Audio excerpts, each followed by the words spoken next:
नमस्कार। जय हिंद, वंदे मातरम प्यारे साथियों, और सभी साथियों का स्वागत करता हूं आज की क्लास में। और प्रिय साथियों, आज जो क्लास होने वाली है अपनी, ये द्विवेदी युग की अंतिम क्लास है। यानी कि आज की क्लास में हम द्विवेदी युग की क्या देखेंगे, विशेषता देखेंगे साथियों। और विशेषता को आप अच्छी तरह से याद कर लीजिएगा।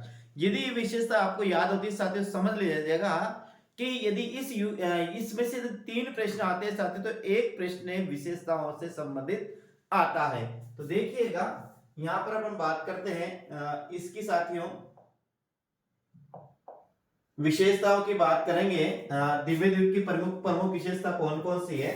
तो इसमें यदि पहली विशेषता की बात करते हैं साथियों, तो अपनी जो पहली विशेषता आती है वो आती है साथियों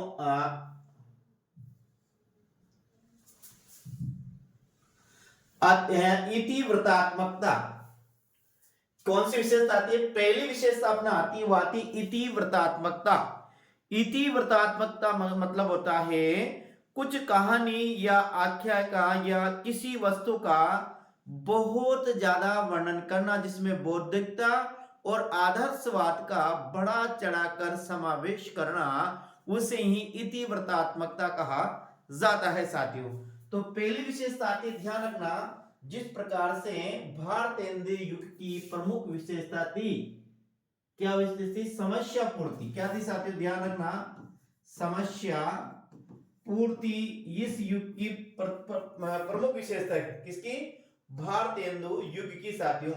उसी प्रकार ध्यान देना, ये द्विवेदी युग की प्रमुख विशेषता इतिवृत्तात्मकता। ये कई बार एग्जाम में पूछा गया है।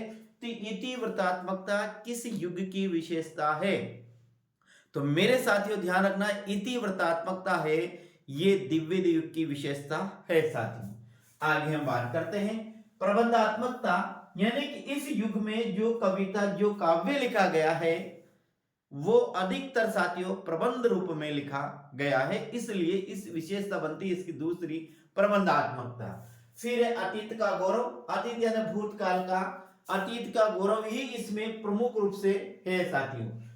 राष्ट्र प्रेम की भावना है, उपदेशात्मकता व सूक्ष्मता भी है। ध्यान रखना, इसमें उपदेशात्मक की प्रवृत्ति ज्यादा पाई जाती है, और जहां पर उपदेशात्मक की प्रवृत्ति अधिक पाई जाती है साथियों, वह कहीं ना कहीं उसमें सूक्ष्मता भी नजर आती है साथियों। विषय वैविध्य है, यानी अनेक प्रकार के विषयों पर यहाँ पर रचना की गई है। छंद वैविध्य है, अनेक प्रकार के छंदों का प्रयोग किया गया है। स्त्री चरित्रों की प्रतिष्ठा, जैसे मान ले साथियों, प्रिय प्रवास है, अयोध्या सिंह उपाध्याय की प्रिय प्रवास है।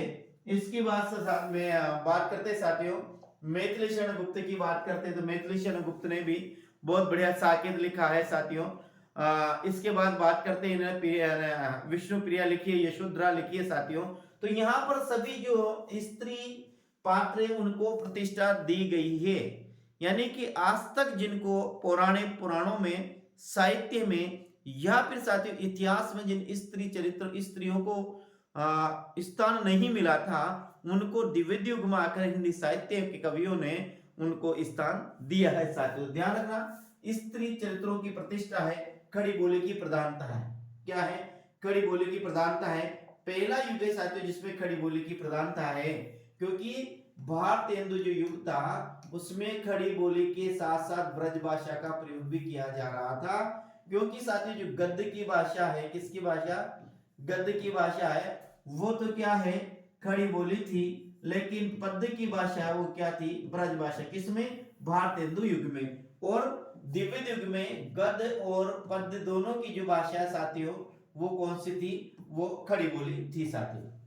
भाषा का परिष्कार, परिष्कार का मतलब होता है शुद्ध रूप। यहां पर भाषा का जो रूप ले आया था साथियों, वे शुद्ध रूप आता है। इसीलिए तो द्विवेदी युग को परिष्कार काल भी कहा जाता है, क्योंकि महावीर प्रसाद द्विवेदी ने साथियों हिंदी की अशुद्धियों को दूर किया, इसलिए इस युग को परिष्कार काल भी कहा जाता है। इस युग को जागरण सुधार काल भी कहा जाता है। इस युग को पूर्व स्वतंत्रतावाद युग भी कहा जाता है साथियों, ध्यान रखिएगा। फिर ये अतीत का गौरव, ये पुनः आ गया अपना अतीत का गौरव है। राष्ट्रीयता की भावना आ गई साथियों, राष्ट्र प्रेम आ गया। राष्ट्र प्रेम और राष्ट्रीयता की भावना एक ही है, और नैतिकता और आदर्शवाद भी साथियों यहाँ पर पाया जाता है साथियों। क्या है?